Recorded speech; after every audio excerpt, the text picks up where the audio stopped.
नमस्कार दोस्तों, IAS point में आपका स्वागत है। मैं उत्कर्ष सिंह। आज हम बात करेंगे वर्ष 2050 तक वन्य जीवों की पुनर्बहाली पर। सबसे पहले बात करेंगे चर्चा में क्यों है। विश्व वन्यजीव कोष world wild life fund WWF की एक रिपोर्ट के अनुसार पिछले 50 वर्षों में वन्य जीवों की आबादी में 2/3 से अधिक की कमी आई है। वैश्विक स्तर पर नदियों और झीलों में जीवों की तीव्र कमी दर्ज की गई है। ताजे जल में निवास करने वाले वन्य जीवों की संख्या में वर्ष 1970 के पश्चात से 84% की गिरावट दर्ज की गई है। प्रमुख बिंदु, बात करते हैं इसके प्रमुख बिंदुओं पर। जैव विविधता पर संयुक्त राष्ट्र सम्मेलन United Nations convention on biological diversity UNCBD में स्थलीय वन्यजीवों में हो रहा कमी की वैश्विक प्रवृत्तियों को कम करने और वर्ष 2050 या उससे पूर्व इसे पुनर्बहाल करने के लक्ष्य निर्धारित किए गए हैं। प्राचीन वन भूमि से लेकर वर्तमान कृषि भूमि या चारागाहों तक भूमि उपयोग में परिवर्तन ने वैश्विक स्तर पर स्थलीय पारिस्थितिकी तंत्र में जैव विविधता के लिए सबसे बड़ा खतरा उत्पन्न किया है।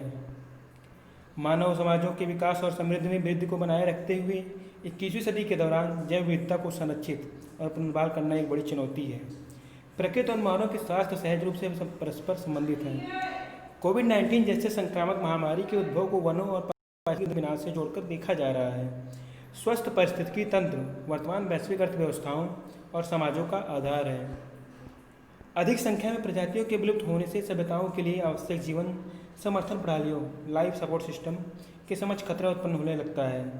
विश्व आर्थिक मंच वर्ल्ड इकोनॉमिक फोरम WEF द्वारा विश्व के समक्ष 9 बड़े खतरों को चिन्हित किया गया है, जिनमें से 6 प्रकृति के विनाश से संबंधित हैं।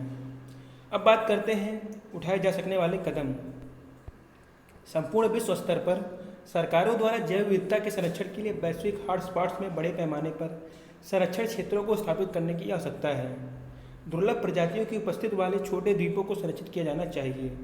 वन्य जीवों के निवास करने और स्वतंत्र रूप से विचरण करने वाले इन संरक्षण क्षेत्रों को संपूर्ण विश्व की कम से कम 40% भूमि पर विस्तृत किए जाने की आवश्यकता है, जिससे विभिन्न वन्यजीव प्रजातियों और संपूर्ण पारिस्थितिकी तंत्र में हो रही गिरावट को रोककर वक्र को मोड़ा जा सके।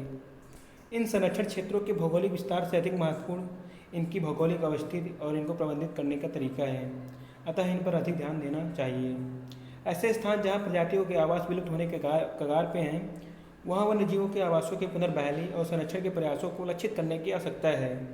आगामी 30 वर्ष पृथ्वी पर जैव विविधता के लिए महत्वपूर्ण होंगे। वर्तमान खाद्य प्रणालियों को परिवर्तित किए जाने की आवश्यकता है। कम कृषि भूमि पर अधिक उत्पादन करने का प्रयास किया जाना चाहिए। यदि प्रत्येक किसान कृषि में उपलब्ध सर्वोत्तम साधनों का उपयोग करे तो खाद्य उत्पादन के लिए कृषि भूमि के कुल क्षेत्रफल का केवल आधा भाग ही आवश्यक होगा। परिवहन और खाद्य प्रसंस्करण के दौरान उत्पन्न होने वाले अवशिष्ट को मात्रा को कम करते हुए भी बहुत सी अन्य क्षमताओं की समस्याओं को हल किया जा सकता है।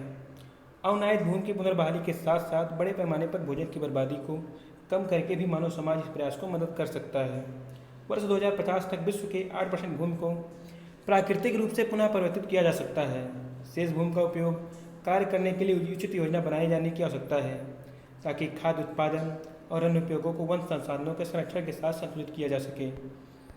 ग्रीन हाउस गैसों के उत्सर्जन को कम करने के लिए भी बड़े पैमाने पर प्रयास किए जाने चाहिए, क्योंकि इस शताब्दी में जलवायु परिवर्तन द्वारा संपूर्ण विश्व स्तर पर वन्य जीवन को सर्वाधिक बुरी तरीके से प्रभावित करने की संभावना है।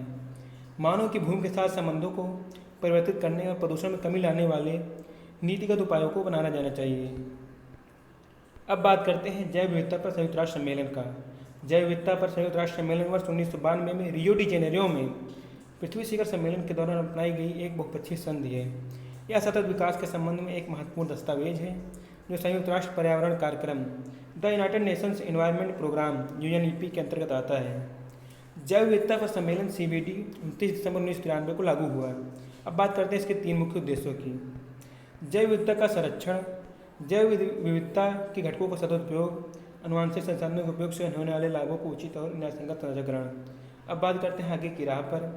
रिपोर्ट में निष्कर्ष निकाला गया है कि खाद्य प्रणालियों परिवर्तन और भूमि उपयोग नियोजन जैव विविधता के संरक्षण और पुनर्बहाली में सर्वाधिक महत्वपूर्ण भूमिका निभा सकते हैं। संरक्षण के उपयुक्त उपाय भूमि को न केवल पुनः प्राकृतिक रूप में परिवर्तन करने में सक्षम है, बल्कि ये जलवायु परिवर्तन की गति को धीमा करने, जल संसाधनों पर दबाव कम करने और नाइट्रोजन प्रदूषण को सीमित कर मानव स्वास्थ्य को बढ़ावा देने में भी महत्वपूर्ण है। अब बात करते हैं विश्व वन्यजीव कोष पर। WWF का गठन वर्ष 1961 में हुआ था तथा यह पर्यावरण के संरक्षण, अनुसंधान एवं रखरखाव संबंधी विषयों पर कार्य करता है। इसका उद्देश्य पृथ्वी पर पर्यावरण के अवनयन को रोकना और एक ऐसे भविष्य का निर्माण करना है जिसमें मनुष्य प्रकृति के साथ सामंजस्य स्थापित कर सके। WWF द्वारा living planet report, living planet index तथा इकोलॉजिकल फुटप्रिंट कैलकुलेशन प्रकाशित की जाती है। इसका मुख्यालय ग्लैंड, स्विट्जरलैंड में है। अगर वीडियो से कुछ भी जानकारी मिली तो वीडियो को लाइक कीजिए, दोस्तों में शेयर कीजिए और चैनल को सब्सक्राइब कीजिए। धन्यवाद।